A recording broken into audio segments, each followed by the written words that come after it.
it had the new park, Jurassic Park, added on, and when you went round the back of all of the animatronic dinosaurs, that, do you know when you were like 5, you were like, oh my god, that's amazing, but as an adult you're like, oh look, it's missing an eyelid. Yeah. And then when you went round the back of it, it was like, why are we in like this weird fairy place? And then there was like the Feywild tree thing, and I was like, like at the beginning of a quest. Yeah, it was really good. So, oh man, Kilkenny's really pretty. Went round. Yeah.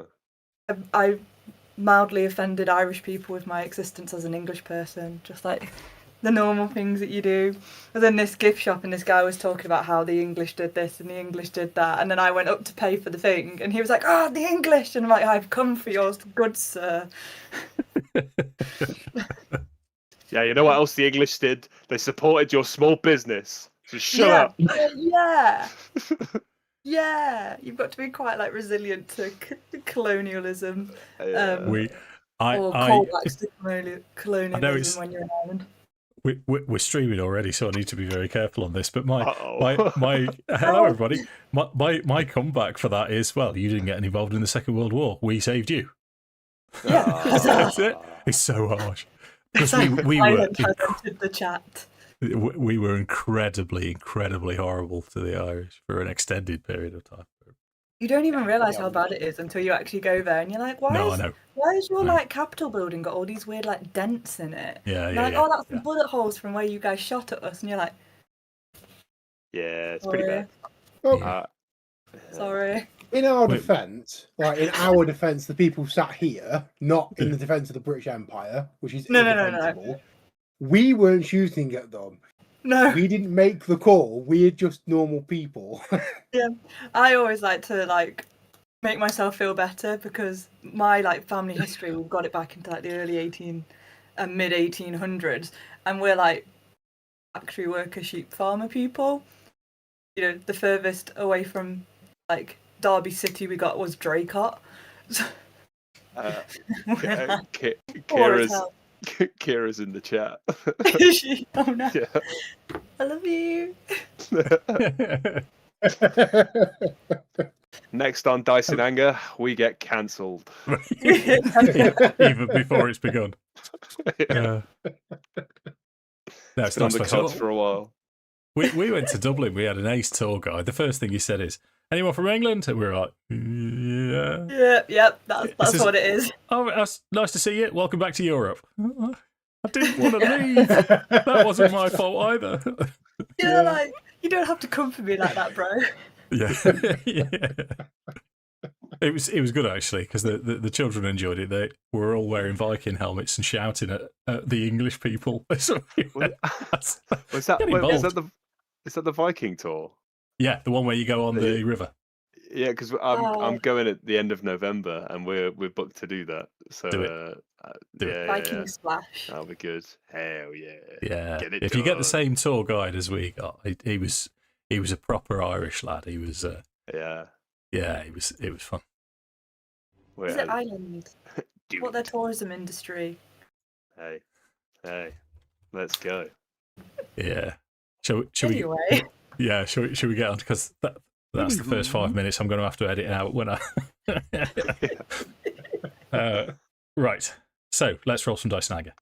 We're up to episode 15, and we've got a title for this episode because we know exactly what we're doing. Festival of the Blazing Sun. Quite right, Leah. Quite right. So the first question I'm going to ask you as players is: we finished last session with me saying, "Do you want to fast forward?" But you've got a significant amount of time. What I'm going to do is add 24 hours. So you've slept, you've rested, recuperated, so you can have a long rest. But did you want any chats, any questions, anything, or shall I go straight to Festival of the Blazing Sun? We want to shop. Many shoppings. Tom, I love how you put your hand up, mate. It's so polite. I'm trying to be better because I'm bad for interrupting people in conversation, and I'm trying to. And I don't do it on purpose, but we're trying to rein that in because it's impolite. Okay. Do I get the hit point max from? In fact, it says it right in front of me. I don't need to ask a question, Dave. I just need to read. I do apologise.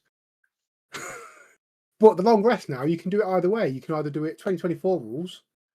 Oh yeah. Which is recover half your hit dice. They've changed it. Oh, yeah, I'm seeing it too. Oh, tidy. Got my hit points back. I just. I want to be at 70 hit points again. yeah. I've got you down as 31 hit points in the minute, Josh. You definitely want more than that. No, yeah, I've gone up to 61 now. We called Paladin. That became a competition really quickly, didn't it? What do you want to do then? Do you want to fast forward, or do you want to? Do we want to go and get the shopping done and out of the way? We need to do many shoppings. Well, the Festival of the Blazing Sun is going to be the first thing that happens on the next day, so you're not going to have a chance to do the shopping. So it's the harsh dungeon master. Sorry, Sammi. Oh, okay. So we won't have opportunity to shop either way. No, the idea was to anyway. shop. Yeah, at the festival. Yeah. Horace, I would apologise to Father Lucian for the way that I've been acting, or the way that I was acting immediately after Tala's death. Okay. I think having some time to cool off and kind of mull over things a bit, Horace would kind of feel like he's been a bit brash with Father Lucian.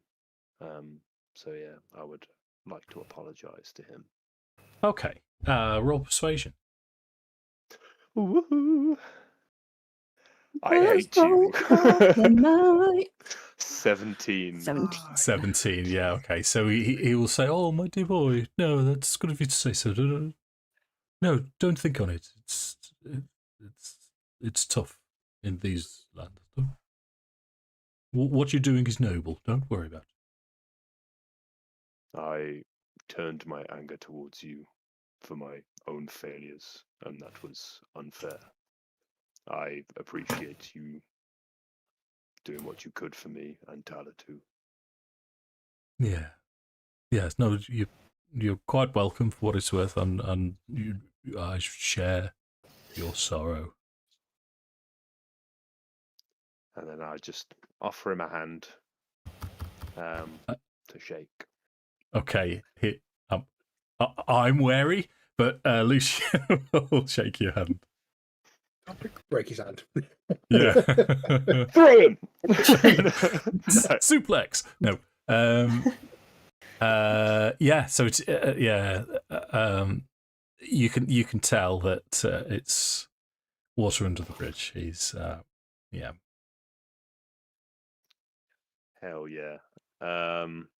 I think I'd maybe check up on Gertruda as well and see how she's doing in all of so this.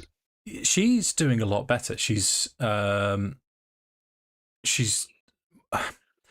mean, obviously you never met her before, but she's more lively. You think that she's coming back to herself. She's acting now like a 13-year-old little girl would do. She's starting to titter with Irina. They've developed quite a good relationship, and she's making herself useful as much as possible. Did you wish to ask her any questions in particular?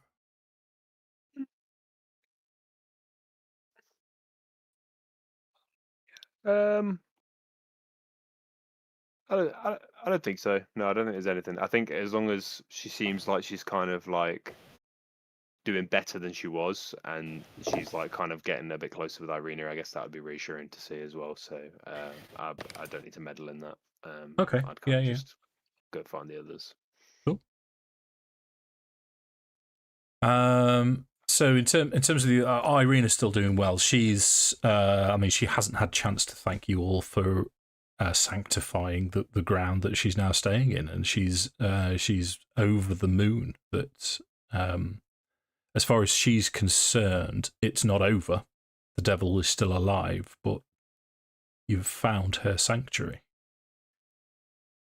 And not only this, she will also say to you, I will not go near any windows. I will not be looking out of the door. So rest assured that it's not the best existence, but it is existence. So I'm staying indoors, and I'm not going anywhere near outside until you tell me that it's safe to do so. think Ashina at this generally throughout the time in between, she's kind of like sat back and very meekly just been around. She's not integrated herself at all. She's kind of stayed near the doors, constantly looking out, and just doesn't know what to do with herself. Okay. I'd like to envisage you sort of walking backwards and forwards, not able to sit still, sort of quite tense. I think if kind of on Sammi mentioning that, I think, and as Irina's kind of saying, she's going to keep away from the doors and the windows, and it's not the best thing to do, or not the best way to live life, whatever. I'd kind of just look over towards Ashina and just look back to Irina and just be like, I think you should tell her that.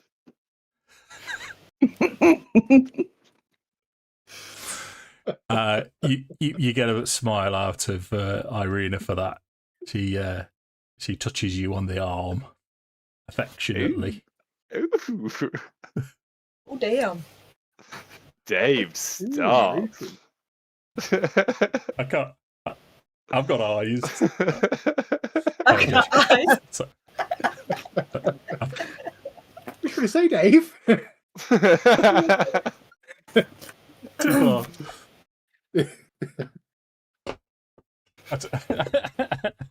Discriminating Have you against a mono-eyed. I want to know what Leah's just written down.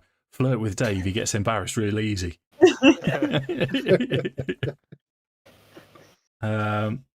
Okay. Anything The only else? flavour for Pippa is what was his name? The one that we saved on the way into the city, who also has a crush on Irina. That guy. Yeah. I'm drawing him the section of the map that I've already done. So the bits that I've already filled in detail, I'm drawing him a copy of what tidy. what we've already got. Wicked. Yeah, okay. Present. Yeah. Well, the map. I mean, if you bring out the map, what I'll do is I'll bring Father Lucian in, who will say, I've travelled reasonably extensively when I was a younger man. This is very accurate. Beg pardon? Thank you. Vasily von Holtz. Yeah, thank you, Sammi. I don't like being that dungeon master, but I can't force feed you everything. No. No, it's fine. But he was saying, it's reasonably accurate. So I'm not. I'm not. I can't remember this, but I'm sure you'll map it out in greater detail as you travel these lands. Thank you. Pippa is just like pipe between her teeth, quill in hand, full dissociation from what's recently just happened. Oh, okay. Yeah. So, full rest next morning. Okay, I'm like I say, I'm going to fast forward a little bit. So, breakfast. You wake up. Breakfast is prepared for you. Irina and Gertrude are true to their form. With Father Lucian's help, they prepare a breakfast. It's very soon morning service. Loads of people come in. Father Lucian will tell you that the stores aren't Arasek stockyard isn't open yet, so you might as well stick around for this unless you wanted to do anything else. Blah blah blah blah. Fast forward through the service, which is all very nice. As soon as the service finishes, as Father Lucian's at the door saying goodbye to everyone, a guard dressed in familiar red uniform enters the church and goes straight up to Father Lucian and says, Father, it's time. You are to come with me. And Father Lucian sort of looks around and, already? Okay.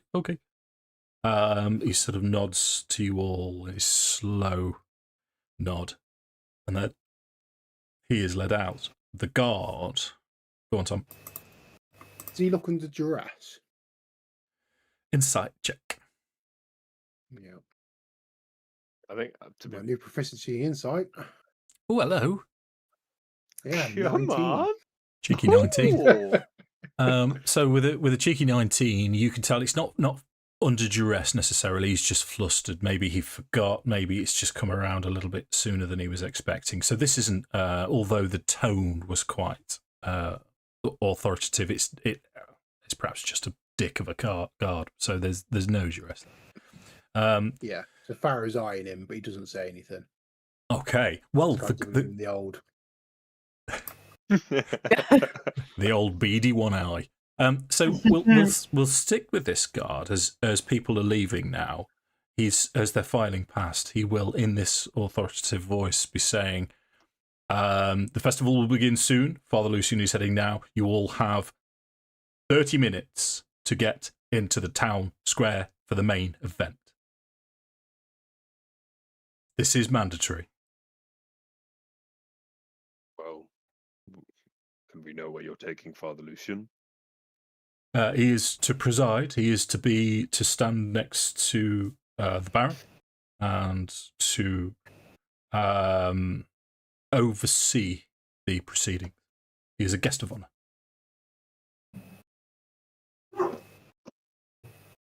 Very well. Sorry, my deaf dog. My deaf dog just barked. Like the second time in his life. Sorry, there's fireworks. Oh no! Bless him. You... It's all right. I'd be more concerned if that was your cat. Yeah. I'll keep. Mind you, have you seen the sign of Alex? If Alex didn't bark, it'd be a surprise. I'll be honest, I wasn't aware that you had a dog, Leah, so I actually did think that might have been Alex. And I was like, cats don't bark, what? Me too. Well, we'll see what happens. We'll figure that out as it goes. Oh, yeah, he only barks in his sleep. No. Because he can't hear himself. I guess he can hear himself in his sleep because he only got like 40% hearing in one ear. Mm. So the fact that he barks on the out loud, I'm like, ooh. Yeah, we'll figure it out as it goes. Yeah. That's why I was so surprised. Understandably. This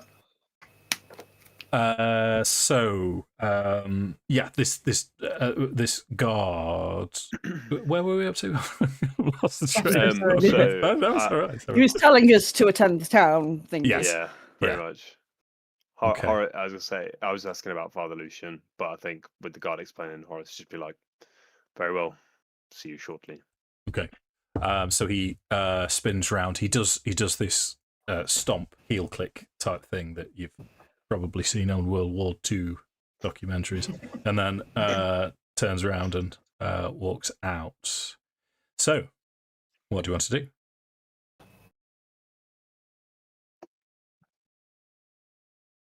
Here's an errant thought that's only just occurred to me. Irina's going to have to come, is she not? Otherwise, she's going to get into trouble with the guards.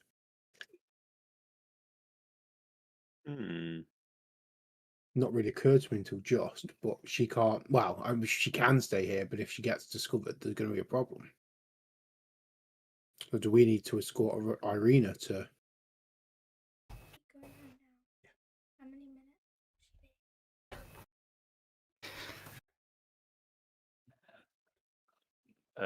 Good question. Hello. We'll say night quickly. That's a hand. Night. Oh.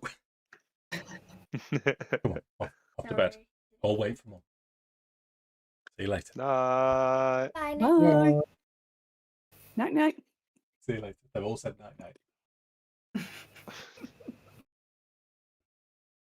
It's the person children session. Okay, yeah, no. So you were discussing anyway. You were discussing amongst yourselves, or were you asking me a question? It was to the group. Yeah. We're wondering. Well, Tom was wondering if that, because obviously since it's mandatory, Irina is in the church. Is she expected to attend the festival? Probably, but do we take her? Is it worth the risk?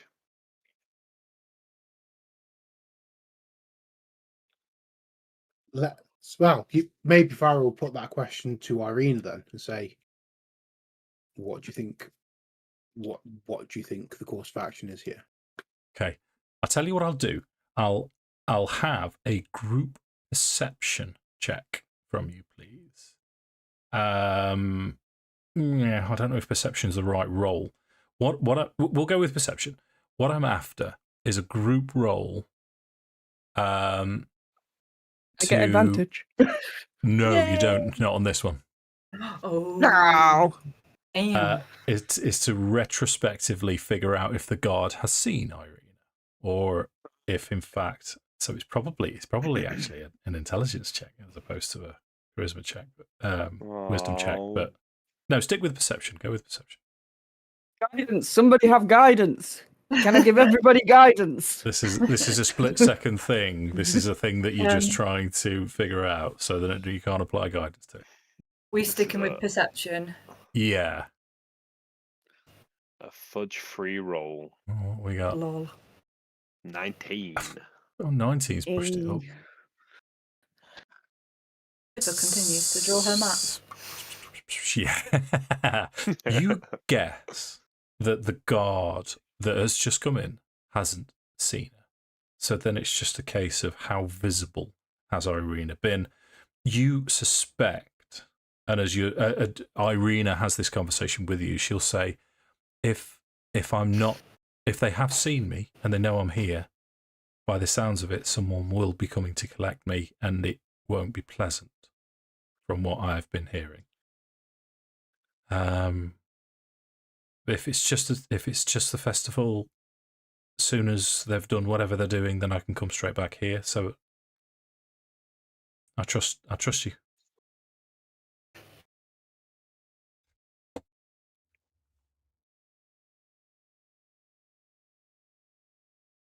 Looks like she's coming with us.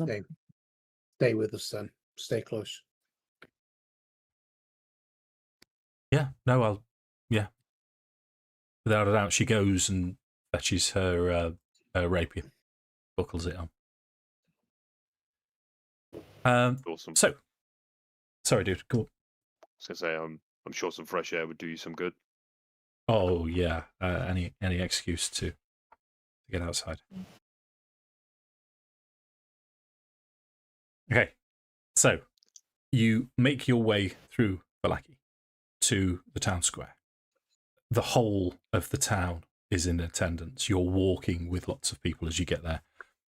Under threatening skies, a parade of unhappy children dressed as flowers trudge through the muddy streets, leading the way for a group of sorry-looking men and women carrying a 10-foot diameter wicker ball. The burgomaster and his smiling wife, who holds a sad bouquet of wilting flowers, follow the procession on horseback. As weary spectators watch from their stoops, the ball is borne into the town square. There it is hoisted and hung from a 15-foot high wooden scaffold, and townsfolk take turns splashing it with oil. You are in turn offered a little small vial of oil that, I mean, you can pocket it if you particularly want it, but everyone else is throwing the oil onto the wicker ball. I'll try and I'll not turn down a little vial of oil if I can try and pocket it. Yeah, go for it. You can have a sleight of hand then if you want. Horace probably assumes it's alcohol and tries to neck it.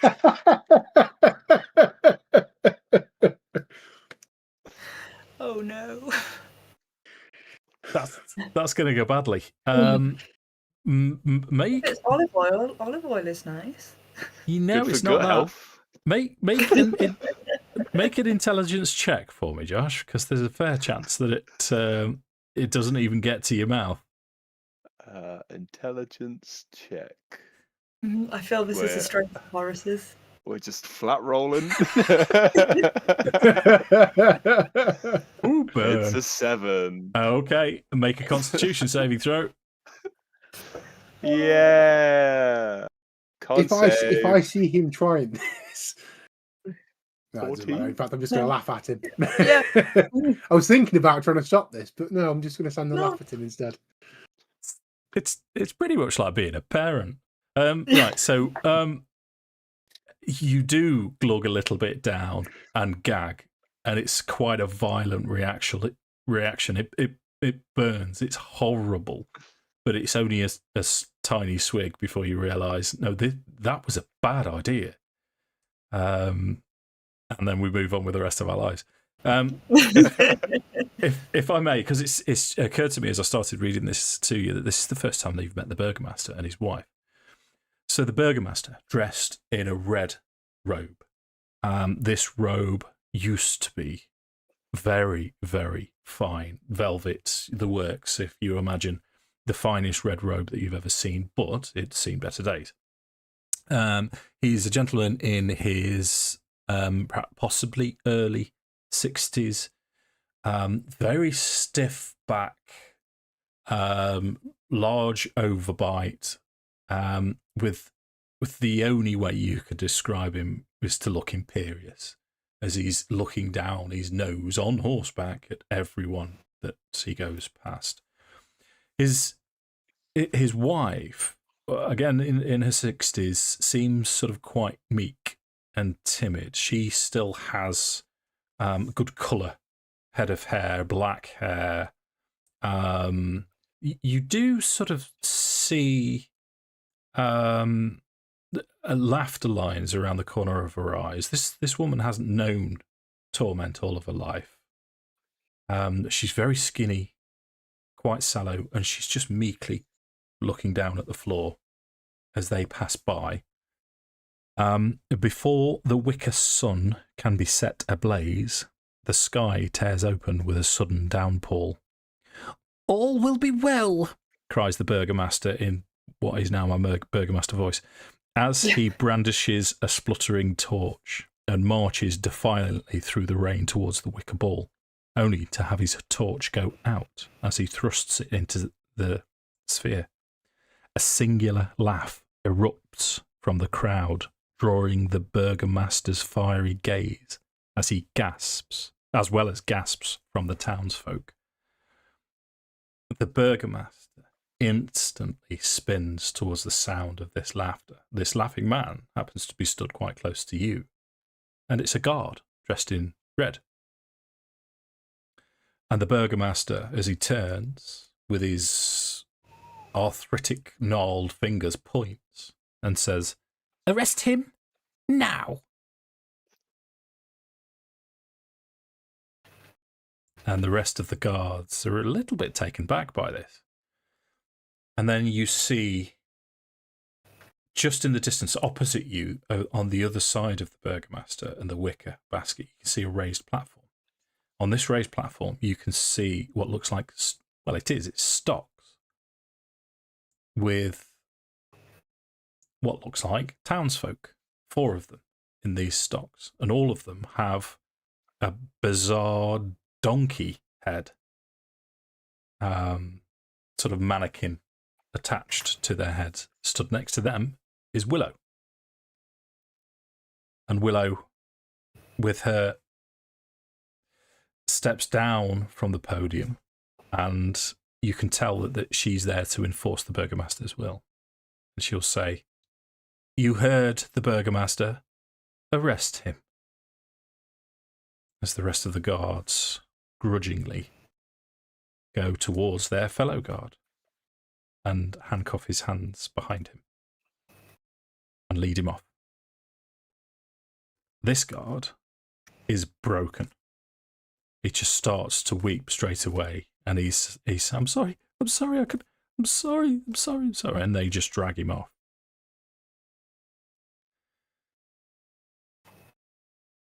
Can I see anybody else or anything else that's going on around this, around the stockades, around the wicker ball, in the crowd? Okay. You can have, if you're having a look-see, you can have a perception check. Do I get my advantage? You can have advantage. Yes, you can. Oh my god, that's terrible. 16. Okay. My highest was a 9.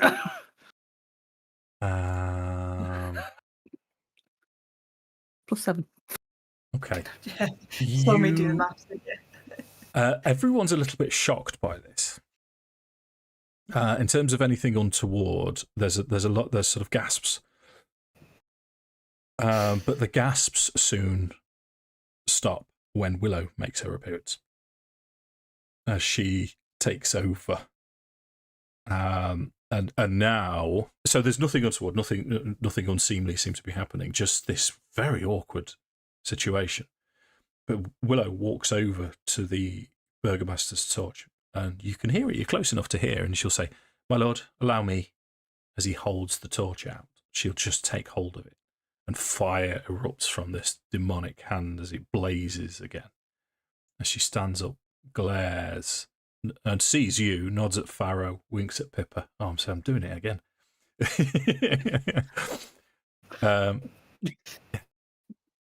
And the Burgomaster touches the torch to the big ball of fire. There's what you think is a round of applause and a cheer. It's it's exactly that. Yay! Yay, bad guys.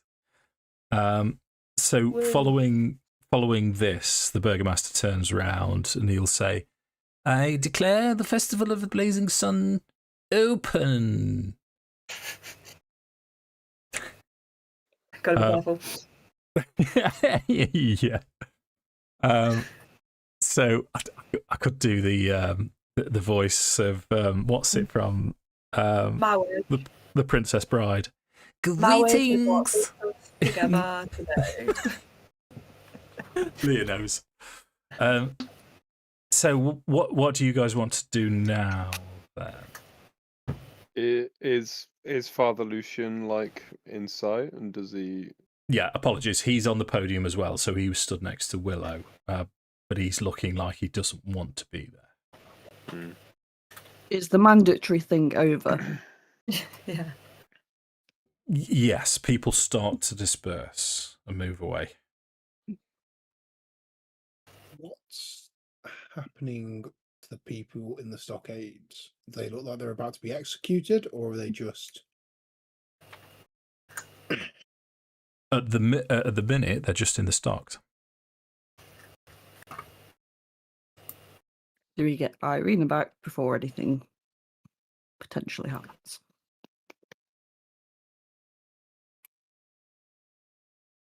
I suppose we could try.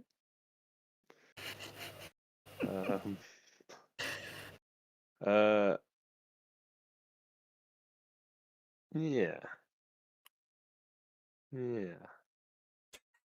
I think Horace after that display would kind of, and the way that the guard reacted, I think he'd kind of just turn to the rest of the group and he'd be like, "I suppose that'll be capital punishment then." Probably. Do you think it's the same fate for those up there? Gesturing kind of towards the people in the stocks.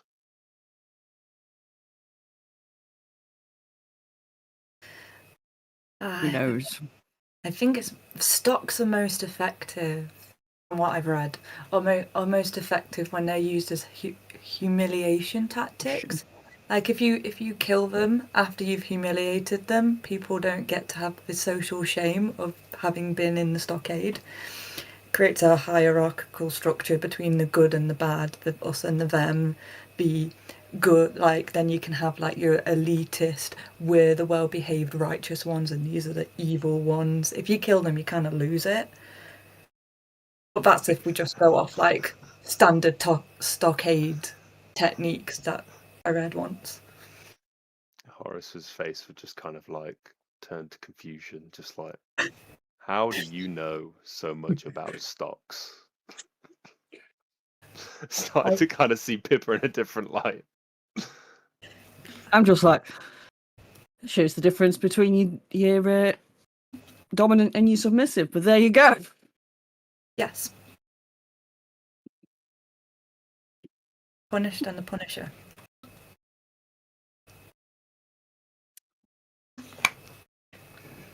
We're explaining the donkey heads. We could ask. I could ask. Why don't you ask your sister? I think Because that might lead to a road of confrontation that we can't afford right now. let's get Irina safe. We've done so much to keep her safe. It seems almost disrespectful to keep her in danger or potential danger. Let's get her back. Then we can chat. Right. Farrow kind of hesitantly will go to follow. Okay. So you turn around. The crowd's dispersed now. So the fact that you're leaving in the direction of the church is you blend in quite easily. You don't go too far before you're approached, and it's not from the direction of the blazing, from the festival. It's from the opposite direction. But you see Vasily approaching along the road, and he'll wave, bow, greet you all by name. And he'll sort of look concerned at Irina, and he'll say, I assume the direction of travel is towards the church? Okay, I'll if you don't mind, I'll accompany you. Just so, and you all turn around, walking towards the church. And he'll say, just so you're aware, I've made contact with Lady Vocta.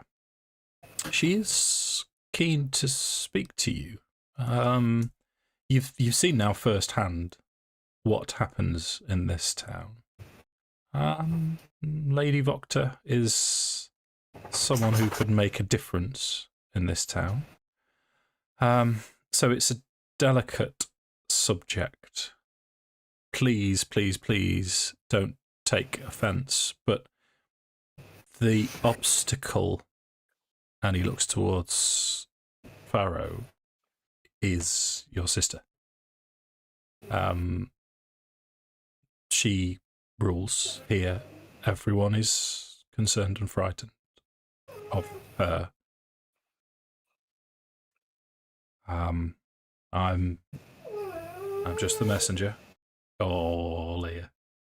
I know. It's because there's fireworks. I've been hearing them. And it's I like, feel his pain.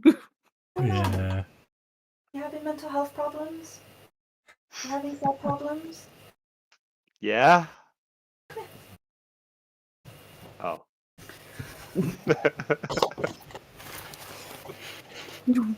Damnation, of course. Oh. You're being a good boy. That better. I'm just gonna go give him some food downstairs. See if that's Yeah, no worries. We'll just have 5.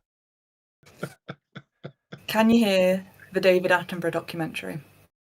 No. Amazing, because that's what's on downstairs now. Oh, nice. Is he okay then? Yeah, he's just being fussy. Okay. Right. Happy so, Diwali, everybody. happy Diwali. Diwali. Yeah. So where were we? Vasily was walking you away. Yes, Willow. Is the and obstacle. And he sort of leaves the conversation. It's one of those open-ended statements.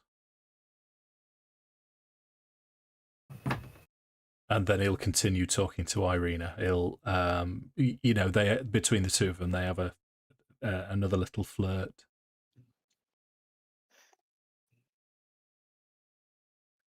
As they're chatting, and he'll be specifically saying, the rumor is that sanctified again, and he'll say, well, you know how I live, Irina. I may not be around all the time, but if you do want a breath of fresh air, then I'll come and call on you, and we can take a walk around if you wish. And she, oh yeah, that's Billy, Lovely. the prisoners in the gallows, what will happen to them? They now, if I do anything else, I feel like Leah will tell me off. They are there they are the lucky ones. They will be there for a week. They will have minimal food and water, but they have spoken out against the Baron. The unlucky ones, Lars, for example, the guardsman, he was led back to the Burgomaster's mansion. What happens to him there is the flip of a coin. We may never see him again.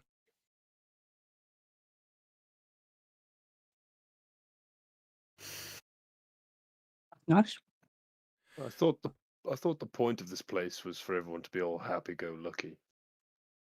But those children walking in looked miserable, and apparently you can't even laugh without being sent to the Burgomaster's house, perhaps to your death. Well, you seem to see straight to the heart of the matter there, my large friend. Which is why I would encourage you to speak to Lady Vocta.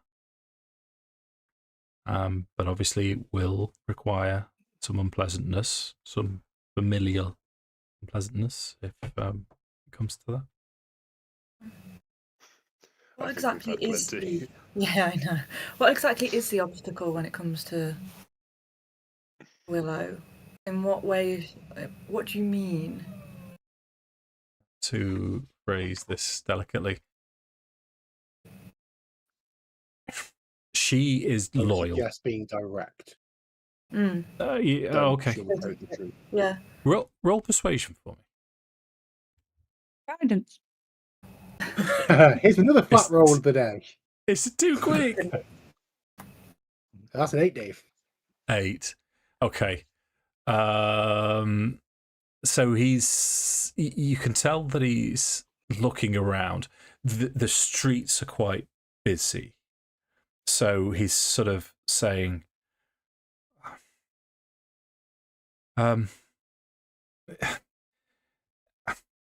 this is not the time or the place. No, I have to go. I have, I mean, you've heard the rumours of the wine not arriving. I thought I'd go and look into that today, and I need to set off now if I'm to make any headway. But Willow's relationship to the Baron, the best way I can describe it, as he looks over his shoulders, is father and daughter. She seems attached to the man. I don't know the history. I don't know the background.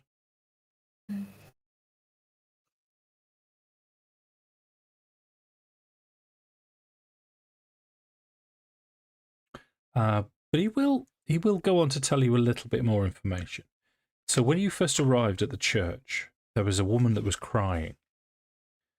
I'm furiously trying to look for his name. I think it was Udo. Her son had gone missing, and Vasily will say, while we're on the subject of the Baron and the Baron's house, Udo had spoken out publicly against the Baron, and he went missing.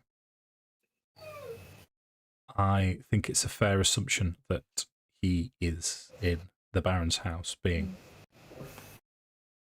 I don't know what they do. I don't know how it works.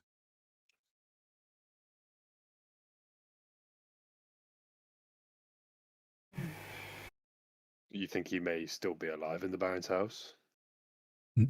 No idea. I don't even know he's there. It's just, if you forgive me for gossiping, but... No, that's quite all right. Ashina would turn around and say, "Who are you?" Okay, yeah, Vasily will introduce himself to you. Vasily von Holtz at your service, madam. Oh, dear. I know, I'm so sorry, Dean. No. Well, the dog's more important than Curse of Strahd, mate. It's... You're going to come in and sit quietly, or are you going to be crying? I can't believe David Attenborough has let you down. I know. This is going to sound really weird. Have you tried Bluey? No. You might sit down. We'll see.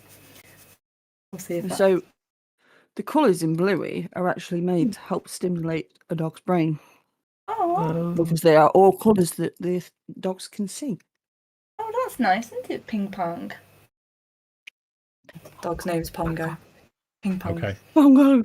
I was going to ask actually, but There you go. He's just going to sit and guard me now from the danger that is the Diwali fireworks.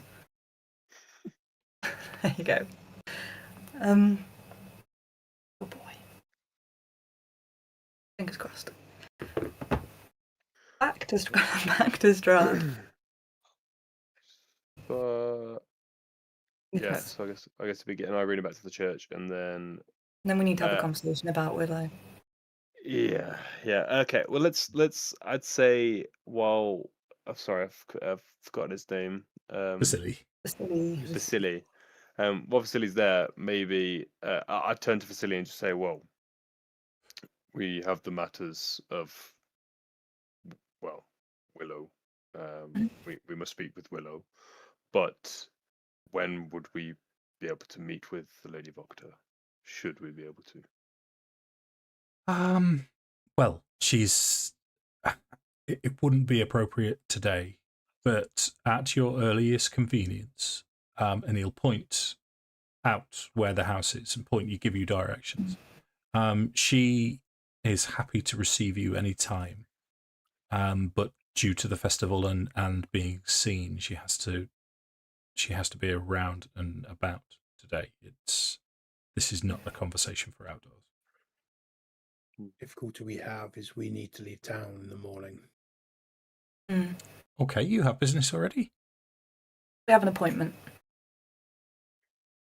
She will look around and just be like, "What?" It's an appointment that we cannot miss. Horace returned to Ashina. We'll catch you up. We'll catch you up. Okay. Go on. Sorry. It'll take us away from town for a few days. Okay. We can, if we can't speak to her today, it may have to wait till we return. Now we'd hoped to see her last night, but other matters intervened. Okay. Well, I wish you well in your endeavours. I'm sure we'll meet again. Would you tell Lady Voctor that we will come to see her, but unfortunately we have to go somewhere? I will do before I depart. I will pass that message on. And I know Lady Voctor reasonably well, and she's already given you an open invitation. So I'm pretty sure that if you turn up, she would be happy to see you. Yeah. And Vasily, just so careful on the road. Yeah. And this is not a map of where you're going, but a map of somewhere you've been. And outside of perspective, the ink's still a touch wet. She gives the map that she's been copying out for him. The more I travel, the more I do. This is impressive work. Very impressive. He'll sort of speculatively hand it back to you and say, "Are you comfortable filling in the rest on your travels?" Yeah. Well, we'll have a full map of Barovia, I'm sure. Well, I certainly, the way this is going, I shall have this framed. This is wonderful. She writes on a little scrap of paper, I, Pippa Darkale, O Vasily, 1 completed map. Okay, thank you. And gives him the little scrap of paper. Yeah, he'll bow low to you. I suppose that means we'll be seeing the rest of this hellhole then. Yep, I think so. Well, to mirror our good friend, you go safe. Yeah. Travel swiftly and not at night. All will be well. Yeah, he gives you a giggle at that as well. Harry doesn't like that phrase of word at all. Okay, so Vasily heads off. You get back to the church. You see Irene to safety. Where next? Shopping. Are any of the shops still Shopping. open? Okay. Shopping. Yeah. Shopping. So, Oh my god, we Arasex's just probably need to go shopping. Arasek stockyard is right over the other side of town. You managed to get there. It's still before noon when you arrive. This large stockyard has several locked sheds along its periphery and lies adjacent to a roomy warehouse. A wooden sign above the front gate reads Arasek Stockyard. Parked at the south end of the stockyard is a sturdy carnival wagon, its colourful paintings peeling off. Faded letters on its sides spell out the word Rictavio's Carnival of Wonders. A heavy padlock secures the door. Imagine this if you know how if you're watching an American TV program and they always have junkyards with so this is what I would like you to imagine, except without piled up cars and bric-a-brac. It's this wagon, but there's sort of storage huts and cabins all the way around, but it's quite a large area. There is what looks like a main office as well. As you head over to the main office, the door swings open. A gentleman, human, male, in his late 40s, bald pate, grey round the sides, stubbly beard, dressed in little more than rags, but with tool belts around him and various bits and pieces, will approach as he limps towards you. All right, strangers, what can I do for you?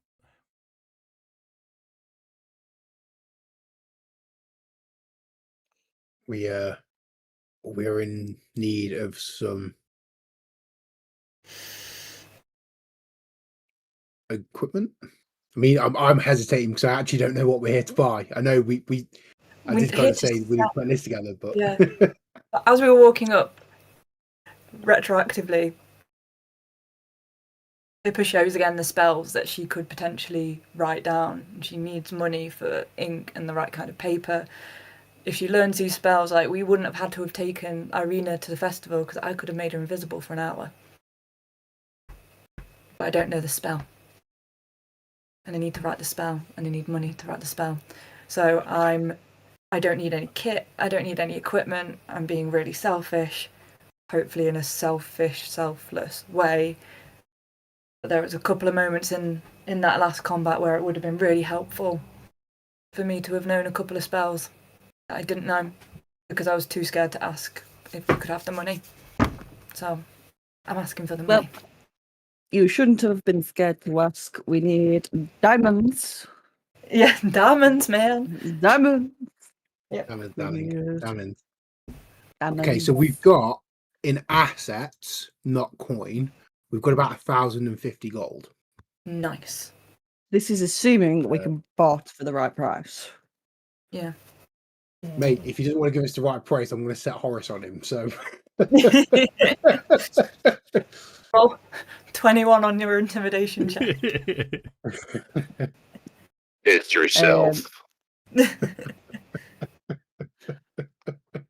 believe the diamonds, off the top of my head, need to be worth 300 gold.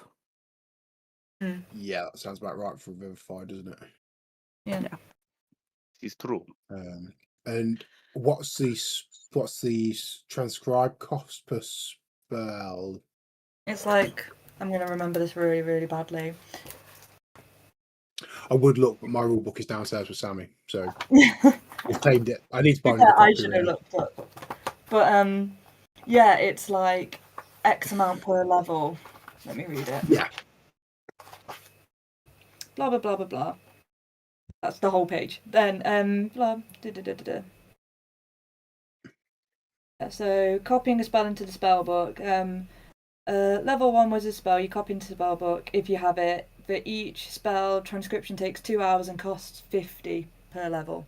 So invisibility, if I'm remembering correctly, is like a level 1, level 2 spell. So I can level 2 spell, so I need 100 for that. But then I also could copy up protection from good and evil, disguise self, hold person. So my question is, what can you copy up, and what's the total? Because if we can afford to do it, Yeah. I mean, realistically, the only thing that I would benefit from, and that may be the same for Josh, is potentially silvering my scimitar and his longsword, but that's expensive and a very it's expensive, and it's a what if upgrade, not a this is actually going to benefit us all the time. So unless there's anything like armor wise, Josh, but I don't know that we've got enough for plate. I don't know. I mean, gear wise, I don't need anything fight wise. Maybe some healing potions, but I'd rather you have spells. So if that's what we're spending the gold on, so be it. It makes you more useful. Tidy. Let's get it done. So level 1 spells that I could potentially copy up that I would use would be Disguise Self and Protection from Good and Evil. Protection from Good and Evil has a monetary cost for casting it. I also could learn Dark Vision, Hold Person, Invisibility, and Magic Weapon, which are all the 2nd level spells. So that'd be another 400 gold for the all 4, yeah? Yeah. So it puts you at 500 total to transcribe all of them. Yeah. 300 for the diamond is 800. So we've still got 250 in assets then. Nice. Health potion. Oh yeah, those things. Potentially health potions, yeah. And that's without dipping into. I've got 18 gold on my character sheet, and then the party inventory has it gone? 12 electrums, so 6 gold and 30 silver, which is 3 gold, so 9 more gold pieces in currency. So I don't know quite.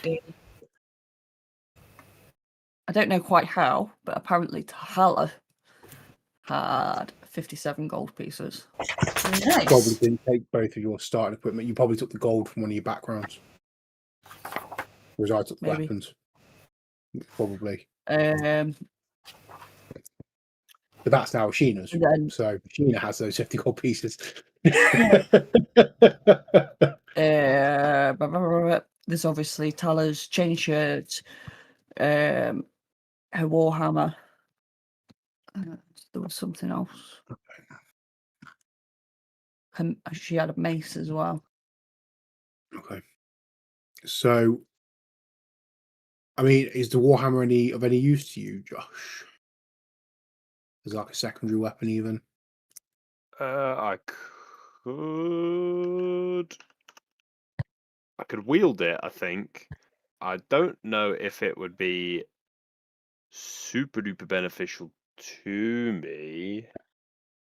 But I had a magic initiate on it, wizard, so I could use true strike on it. Right. Which is basically gives it radiant damage. Yeah. Okay. Fuck it. Yeah. I will. I'll take that, and I'll have a little look and think about it. I think Horace would be, that's pretty significant to Tala as well. So it'd be a shame to sell it on. And also, in fairness, it never hurts to have a backup weapon in case something happens. To one weapon. Yeah. Yeah. So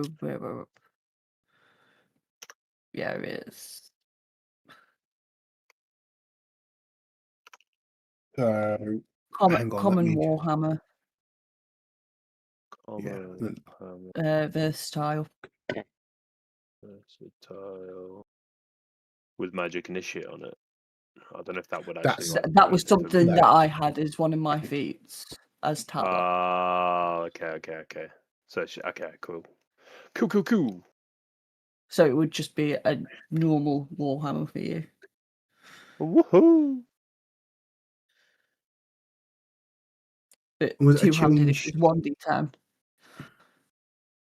1d10. Yeah. Is actually pretty. It's not bad. It's not bad. Say that Tala had a chain shirt. Yes. Medium armor. Okay. So I'm gonna add it all to party equipment. Anything you tell me now is going in the party equipment. No, that's fine. I mean, you can put the you can put the mace in there. It's just a common mace. And you can also put the 57 gold pieces in there. Mace, add equipment,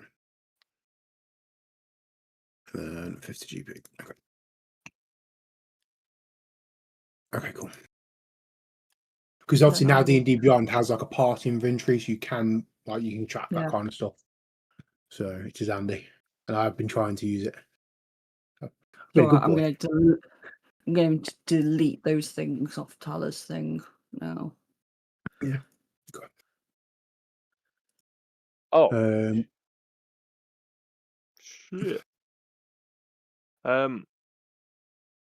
Sweet. Okay. I was just trying to think.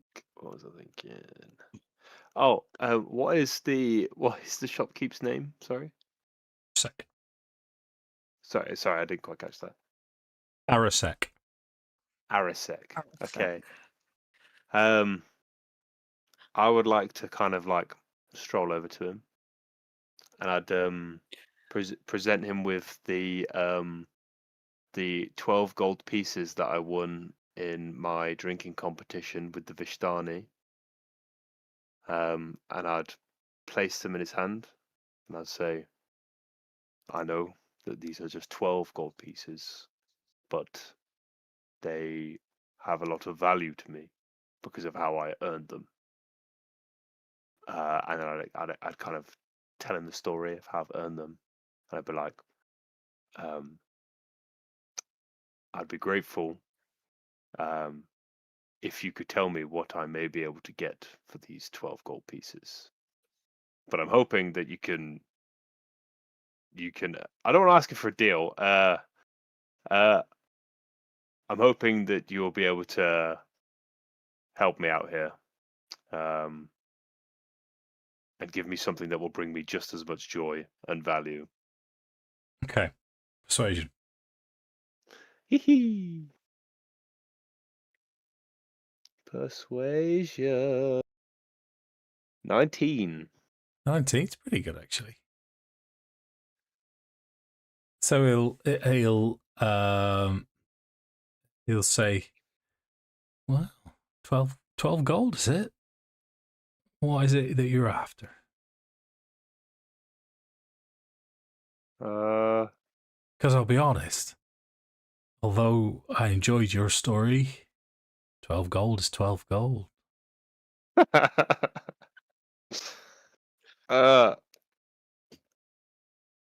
Yeah, but it's 12 gold that's, well, burning a hole in my pocket. I think it would, something that could, I don't know, that I could use, something of use, perhaps. I hadn't given it much thought, to be honest. I was hoping you'd be able to help me out. Well, so we'll sort of give him the shopping list, shall we? Just to make it a little bit easier, give him something as a frame of reference. I'll say, well, 12 gold's not going to get you much, but I have had some of this ink lying around for a while. But to get the quantities sounds like you need and the quality that you need, you're going to have to spend a fair amount more.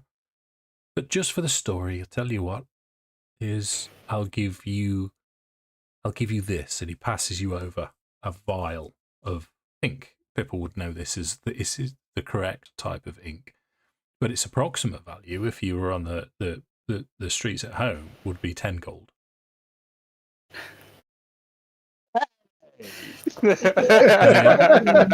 It's island prices, isn't it? He'll say to you, mind you, I am robbing myself giving you this because its value is a lot more than these 12 gold, but you have this with my blessing, but the rest will be at cost.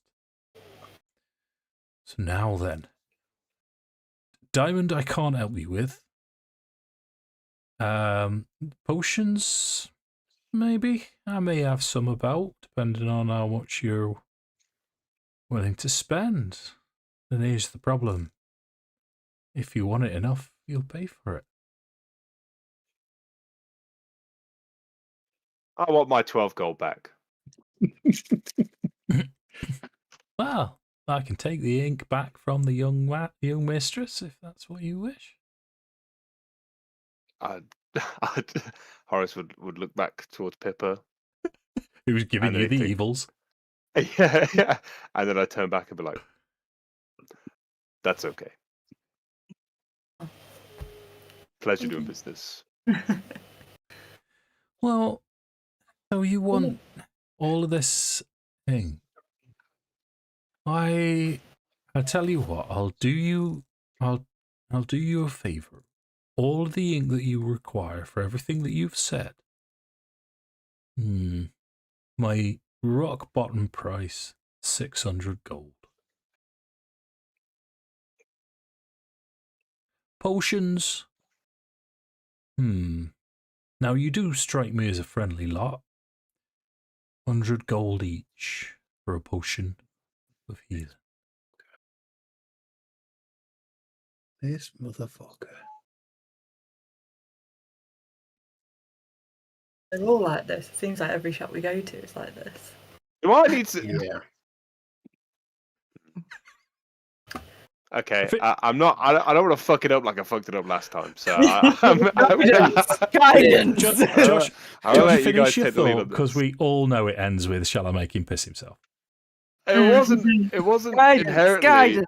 It wasn't inherently shall I make him piss himself, but I was wondering if maybe we should use a little persuasion of the old intimidation variety and just say, "Hey," my thinking was Horace will turn around and be like,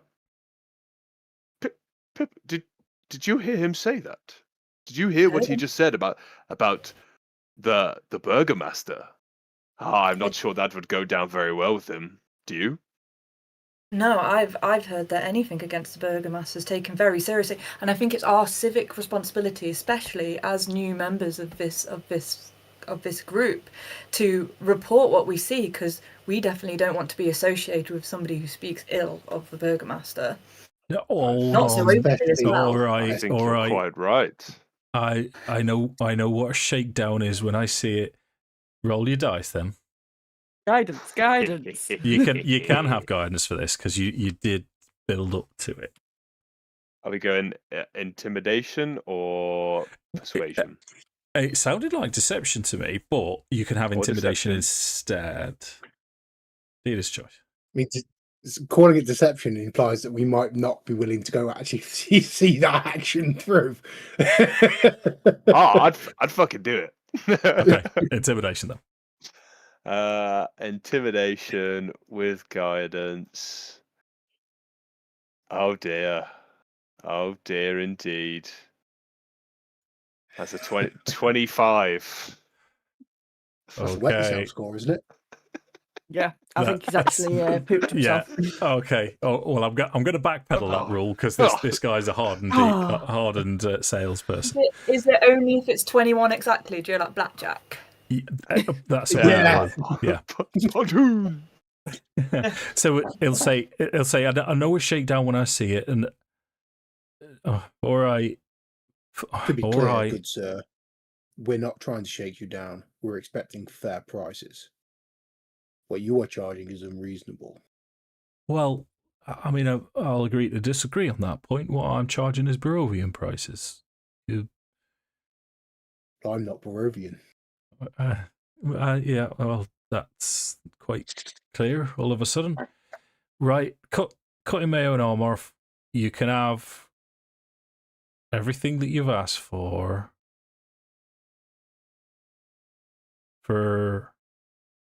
let's see. So it was 500 gold for the ink is what you're after. And how many potions?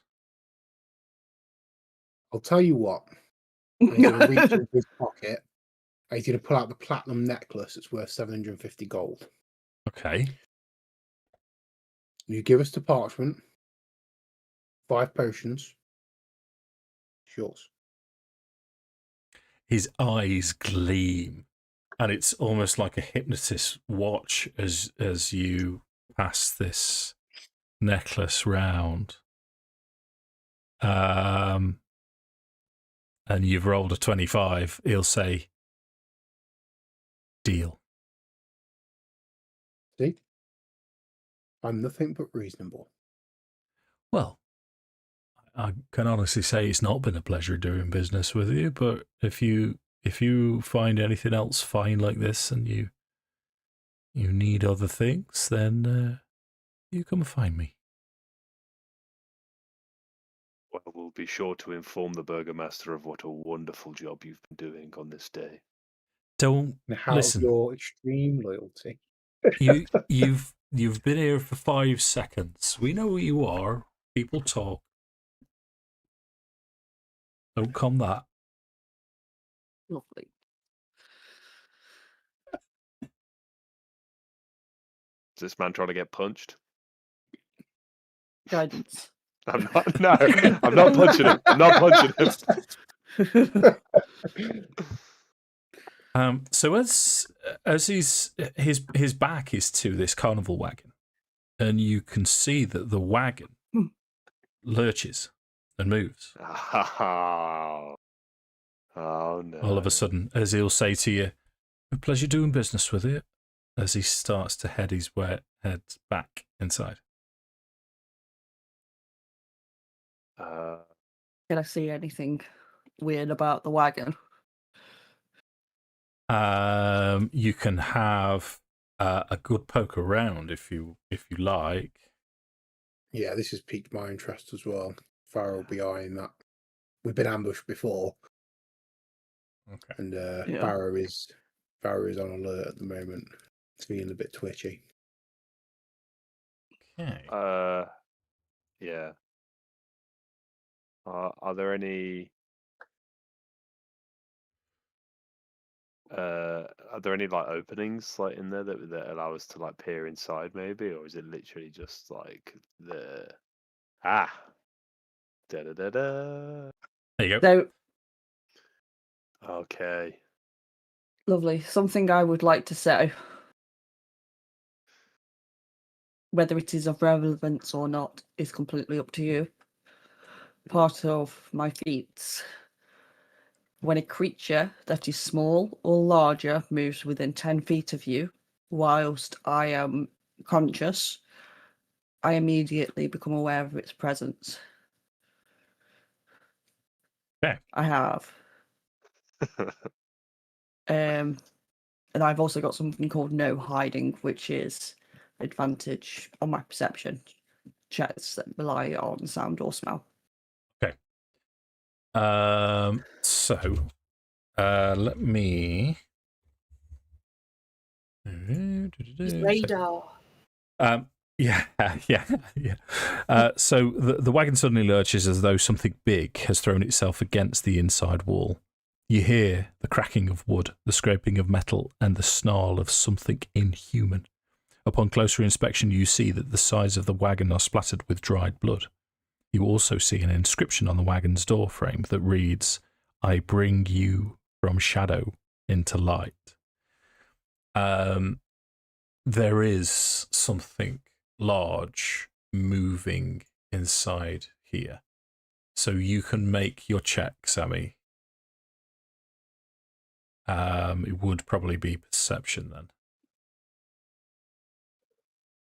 An advantage. Yeah. Whoop whoop. For a natural 20. You so if we had sort of a supernatural element to this, then what would everyone see as you sort of tune into this?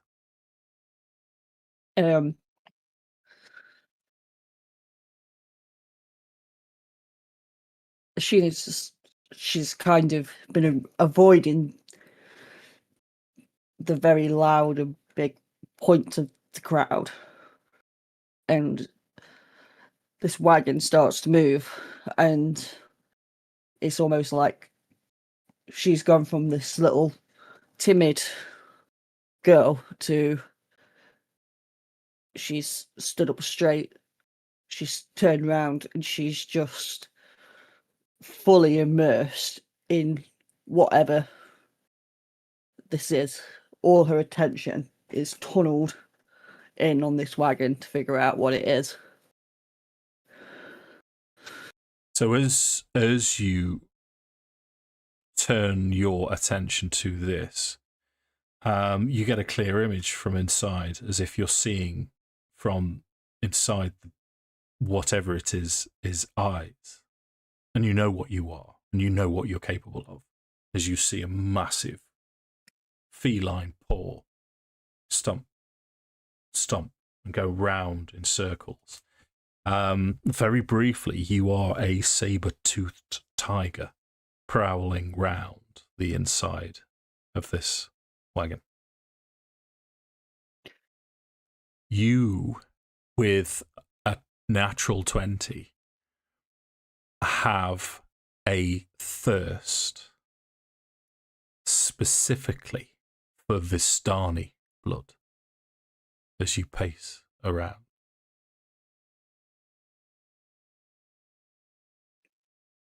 And then you come back to yourself.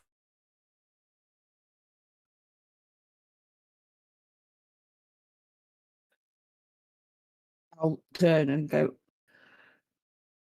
there's a saber-tooth in there. I'll just turn to them and go, if that thing gets out, it is going to kill everyone, and particularly Vistani. Think I'm not a Vistani then.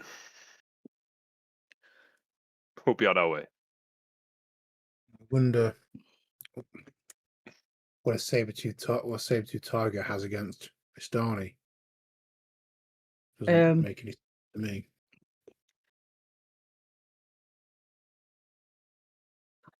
Can I sort of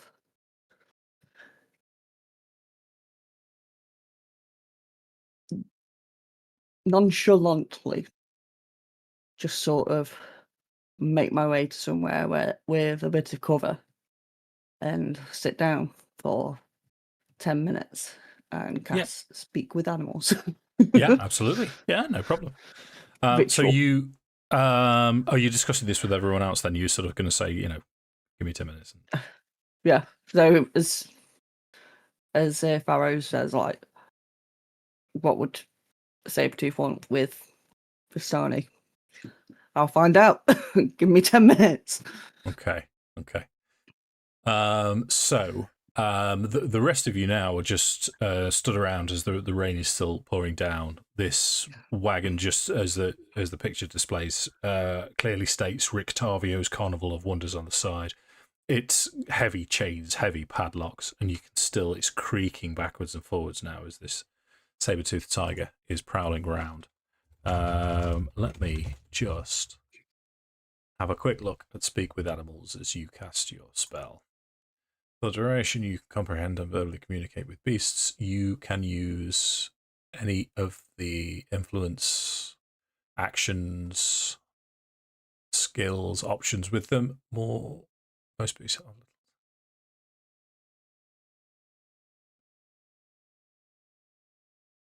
Okay, so you cast your spell, and you can hear as it's prowling round, it's sort of muttering to itself, must kill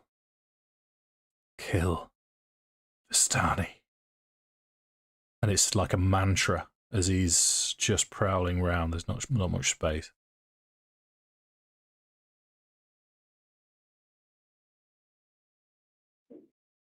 I'm just going to simply state why Vistani.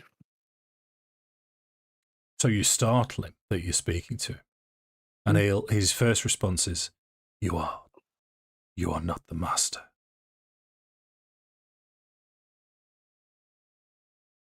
Who are Who's you? your master? Okay. Roll persuasion. Guidance. Too quick. I don't know if that works. Too quick. You know what? You can have it if you sort of prepare yourself. No, it's fine. Where is it? I know. I'm being harsh with persuasion, it. did you say? Yes, please. Yeah. You can have guidance. Oh, God. I think I'm going to need it. Yeah. Because I have a minus for persuasion.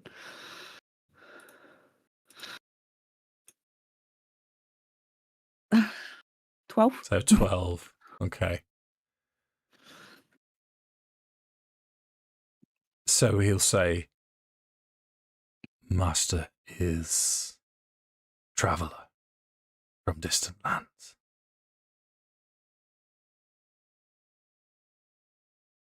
Is he Vistani? No. Master hates Vistani.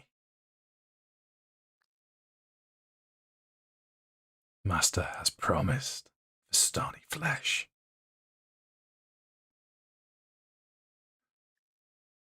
Why don't you like Vistani?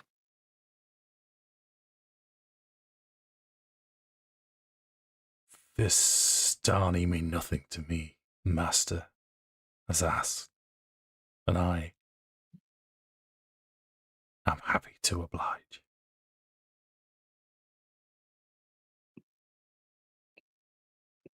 Why are you here in a town instead of out there killing Vistani? Master says that the time is not yet. He will lead me to the Vistani, to a camp, and then let me loose.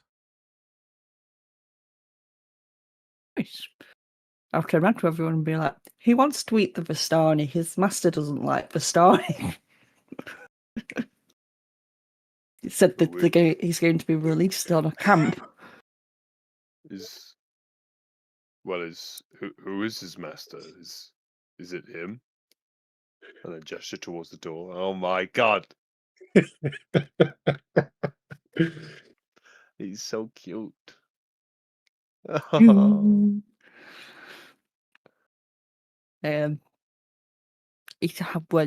say who his master is. Does anyone still have him? He likely doesn't know. He wouldn't know a human like what we would call his master. We would only know him as master. He's a beast after all. I'll turn back to the tiger and I'll gesture to the man that's gone in, the trader that's gone inside. Is that your master? Is that your great master? The fat old man that smells of urine is not my master. There. He looks like he'd be a shit master. Well, does anyone want to ask a question? I don't know about a question, but maybe a question will arise me. But from context clues, you would assume his master is Rictavius, is it? Rictavius' carnival? Rictavio. Rictavio's, sorry. That should be an O. Ashina will point to the sign on the wagon and say, is this your master? He'll somewhat frustratingly say, master is master.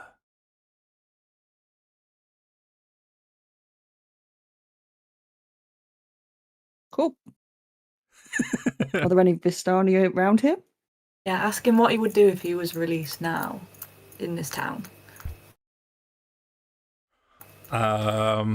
Okay. You promise not to hurt any Vistani. We'll let you out. He will say to that he will say, my purpose is to kill Vistani. I will stay in here. And as to what he'll do, he will say, I will hunt Vistani. Are there any Vistani nearby? Can you smell any Vistani? Yeah, well, let's give him a perception check, shall we?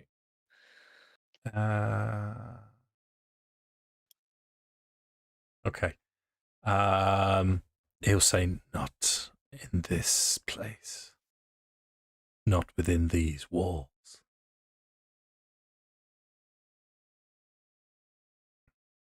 Okay.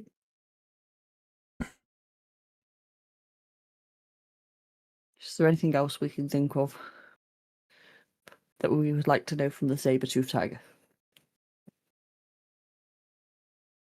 I'm not sure there's much information he could give us. He doesn't know who his master is. He's probably not. Well, I can't imagine he'll be able to explain why he's here in possession of this His master's from distant lands. piss-soaked man. Well, I imagine his master may be like us. We are also, in a sense, travelers from distant lands. Maybe potentially a potential ally. Possibly. I would turn back to the tiger and be like, "We are also travellers from distant lands." Clearly, I know what I'm doing. Does he know of the devil? Does he know that the Vishtani are his servants? I know not of the devil. Only Is the devil Vishtani? Potentially, I don't know. Then I'm enjoying the voice. Then I feel like I should be advertising a film. Then the devil means nothing to me. Very well. I will lean in and whisper, "I hope he is Vistani, and I hope you do kill him." If he is, he will feel the wrath of my saber teeth. Sorry. No, it's fine. I enjoyed that one. Big sticky out pointy things. That's far too Monty Python.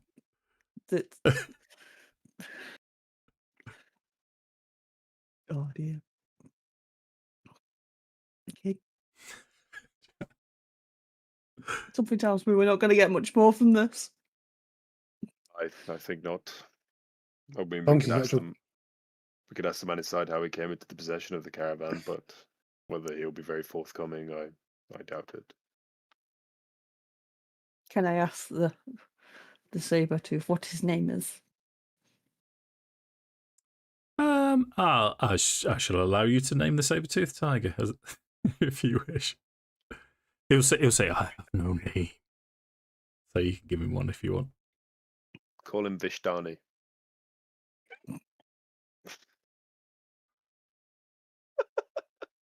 Call him Gary, like the robot from Superbad. I was thinking Diego from Ice Age.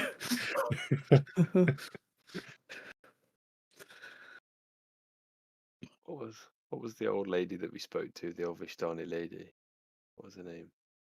Madam Eva. Eva. Yeah. Eva. It was Eva. Yeah, Madam Eva. Monsieur Eva. I would call you Vistani Slayer. Ah. Fits the bill. Either way, I don't think he's going to be getting out of here anytime soon. At least I hope he isn't.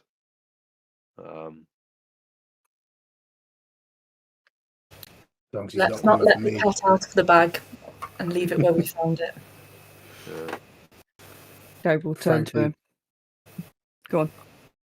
As long as he's not coming for me, he is no concern of mine.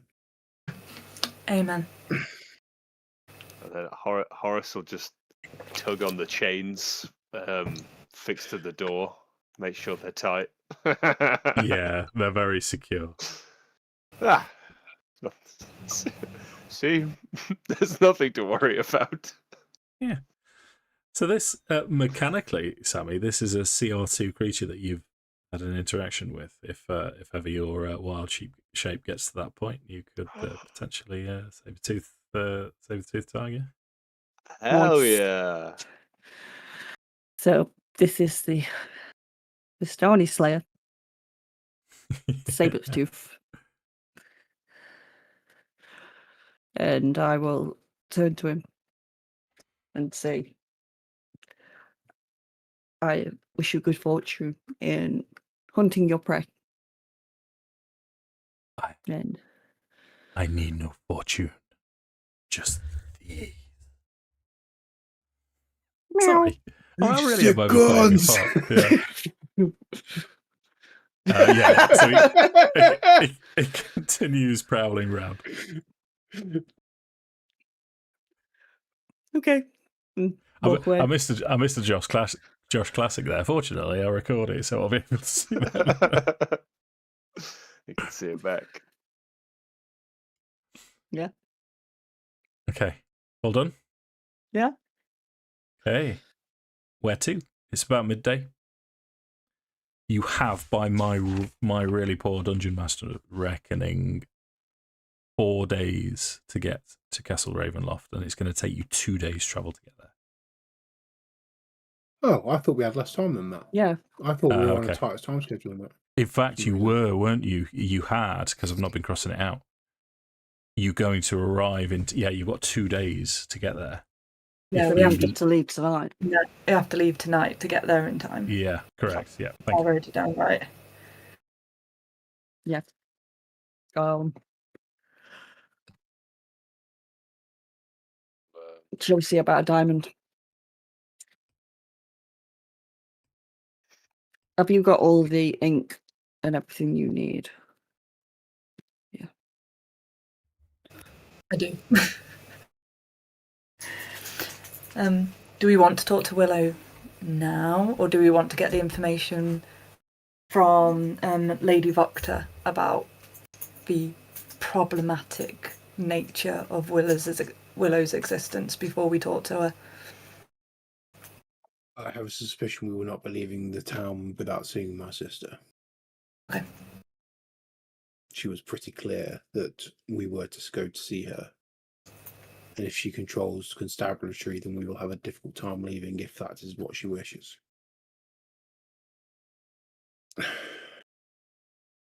Also argue that it's more likely that Lady Voctor gives us a diamond. Lady Voctor is busy today. Can't go to Lady Voctor. So we will not be able to see her today, I do not think. That's right, isn't it, Dave? That's what we were told. Yeah, yes. yeah. Yeah. Oh. So I just want to make sure I'm not spouting wrong information. No, you got it. No, yeah, right, yeah. I suppose we'll be seeing Willow then. Yeah, let's have a front foot narrative on it. Let's go to her rather than counterpunching as she comes to us. Are we going to see if we can get a diamond or not? Is there anywhere else? Is there anywhere else we could go, Dave? The short answer is no. As you've questioned about a diamond, Arasek will have told you that you're not going to find a diamond worth 300 gold in possibly the whole of Barovia. He doesn't know of anywhere that would sell you such an item. Is there a blacksmith in town? Out of curiosity. This is more for future information, not the right now information. But... it's abandoned, the smithy currently. No one knows what happened to the blacksmith in question. Do you have any particular skills in blacksmithing? No. But I'm thinking about my rather large friend to my extreme left.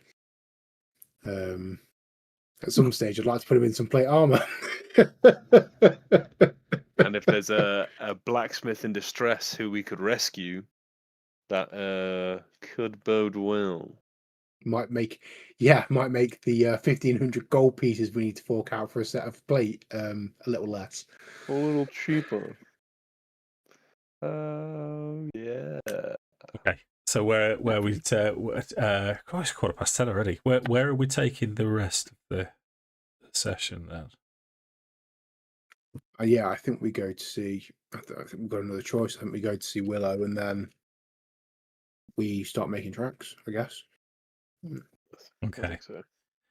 So it doesn't take you long to ask around. You ask around regarding Red. Where was Willow last seen? and she was last seen heading towards the Blue Water Inn, which is the tavern in Blackey. The Blue Water Inn. Grey smoke issues from the chimney of this large 2-story wooden building with a stone foundation and sagging tile roof upon which several ravens have perched. A painted wooden sign hanging from the main entrance depicts a blue waterfall. As you step inside, straight in front of you are a series of tables, 4 tables, set out from south to north. The other side of that is a bar. The other side of the bar is a human male, probably 50s, greying hair, quite heavy-set gentleman, greying beard. It's busy. It's a festival, so there's people all around. This gentleman nods towards you, so you know that he's seen you. Accompanying him, just behind him, is a woman, human, female. They look familiar to each other. They look old enough to perhaps be man and wife. Above you is a balcony, and you can see 2 children that are smaller images of both of these 2 people, and you can tell that they're 2 sons of these 2 people as they're running around. Inside, you've got lots of villagers. You'll have seen them in the congregation, just random villagers wandering around. You can also see in the corner what looks like they're dressed like huntsmen, like trappers. Scarred, grizzled human males, one with a big, thick beard, bald head. The other one's got sort of greasy, sinewy hair, and they're dressed in furs and hides, both carrying bows. The innkeeper, after he's delivered his the round of drinks he was carrying, will wander over to you and he'll say, "Greetings, newcomers. I'm Unwin. Make yourselves these are leaving. You take this table. Please be seated. I'll see to you in a minute." He turns round to his wife, whose name I'm trying to look up really quickly because I didn't know if we'd be entering the inn. Where are you? Danica. She'll say, "This is my wife, Danica. My son's Brom and Bray, upstairs. Make yourselves at home. It is busy in here today, as you can see, but I'll fetch you some wine and some bread just to get you started." What's your name? Unwin. Unwin Martikov.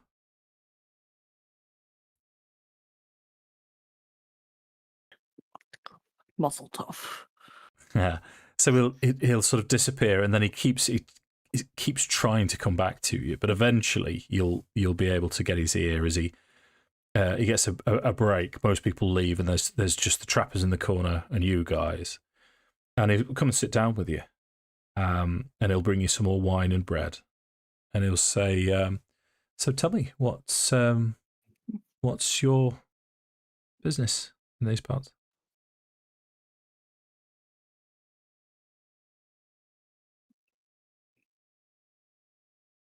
I don't think we found ourselves here by choice, but we came in looking for the burgomaster's daughter. We'd heard that she was here last. You are referring to Willow? Yes. Yeah, she was here. You just missed her, I'm afraid. But now that you are here, I wonder if I could ask a favour. You look capable?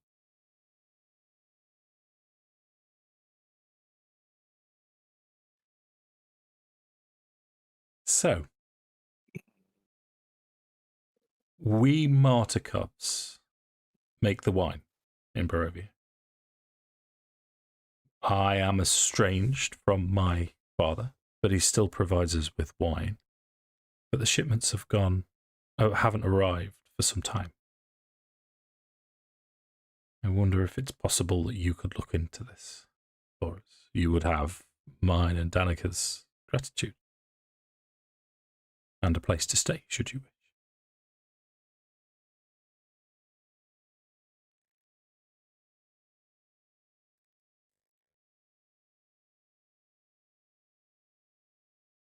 And Farrow will look at Pippa askantly.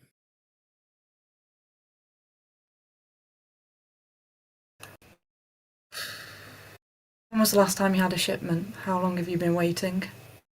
2 weeks. Normally it's every week. And the last time you had any communication was 2 weeks ago when the last 2 shipment weeks came. ago. Yeah. And the shipment was normal? The shipment was normal. Like I say, my father and I are estranged. We haven't spoken for some time, but the rest of the family I still keep in touch with, but I've not heard anything from them. And I don't want to sound conceited, but we have ways of communicating, and nothing has been forthcoming. The winery seems to be quiet.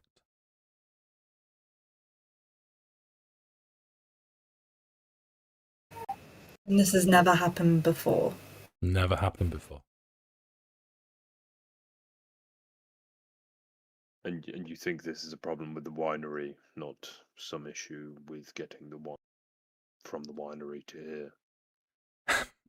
But no one else has received wine. We don't hear much from Kresk. They look after themselves, but the village of Barovia hasn't received wine. And no one has seen the wagons on the road for 2 weeks.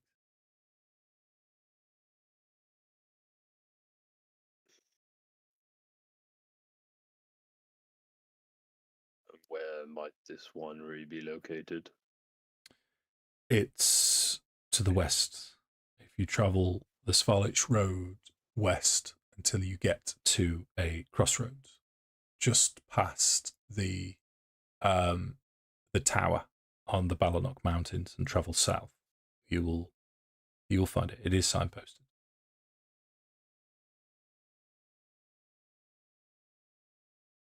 Well, I mean, I'd look around to everyone around the table and turn back to Unwin and kind of say it's something we could potentially look into, but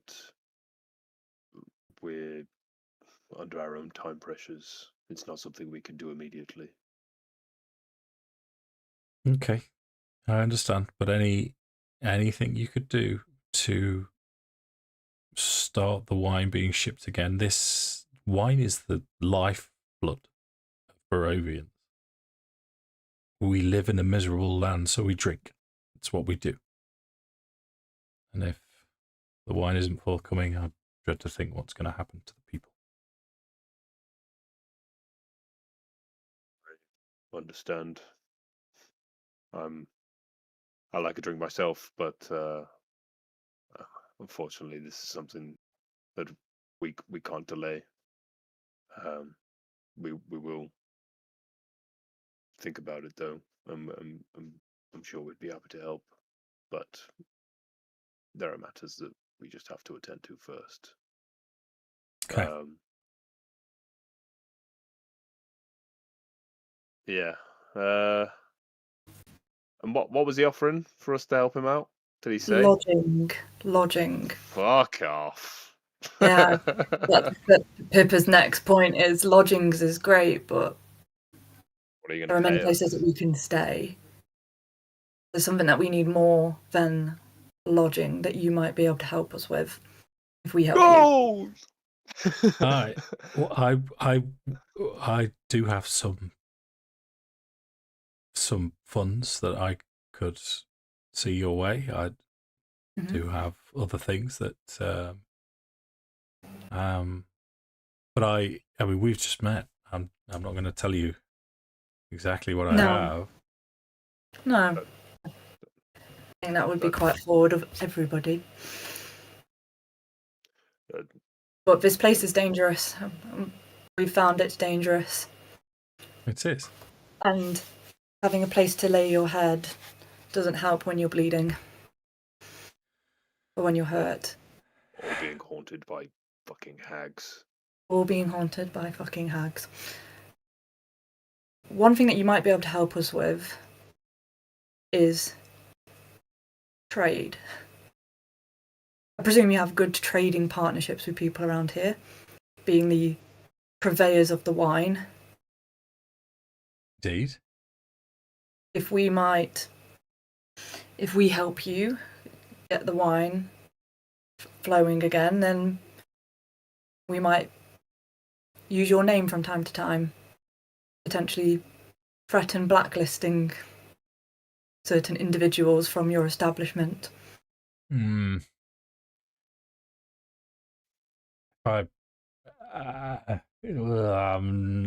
persuasion.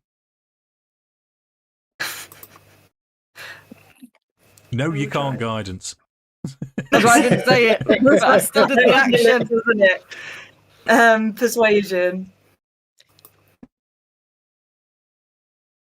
How does a natural? Thanks, He'll say. 24. He'll say.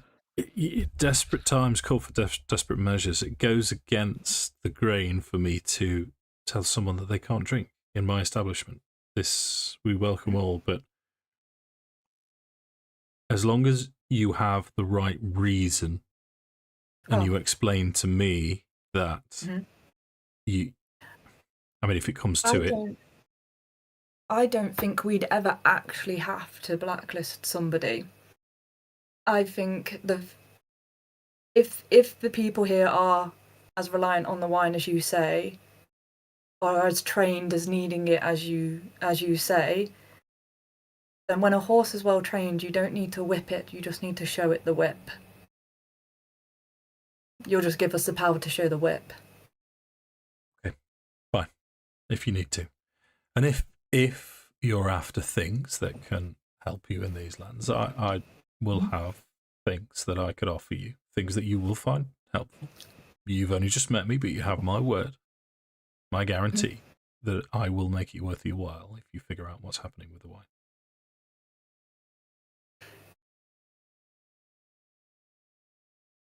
Okay.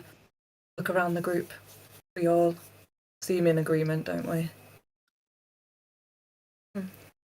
Sounds reasonable. Okay.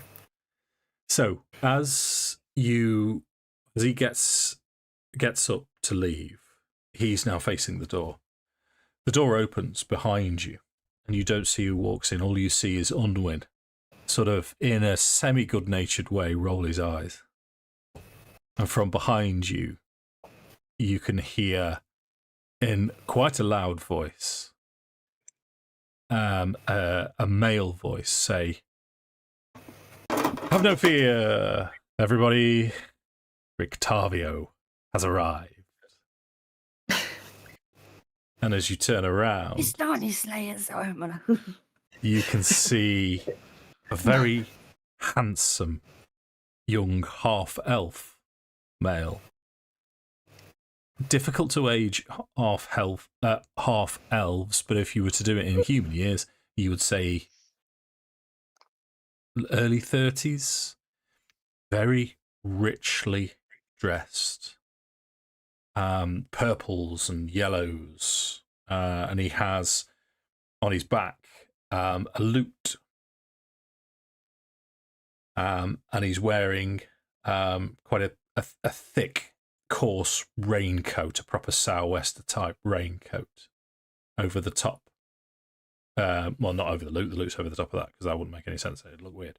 But you know what I mean. As he sort of gestures grandly to the room at large. That, ladies and gentlemen, takes us to 10:30.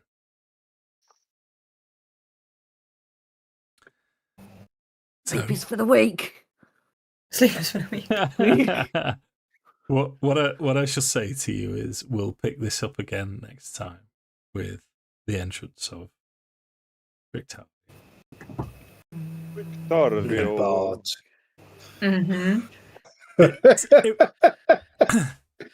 It genuinely, I hate to say this, but it genuinely feels like we've not done much tonight. But I sometimes have this feeling, and then occasionally I'll rewatch it and I'll think, oh, we did loads.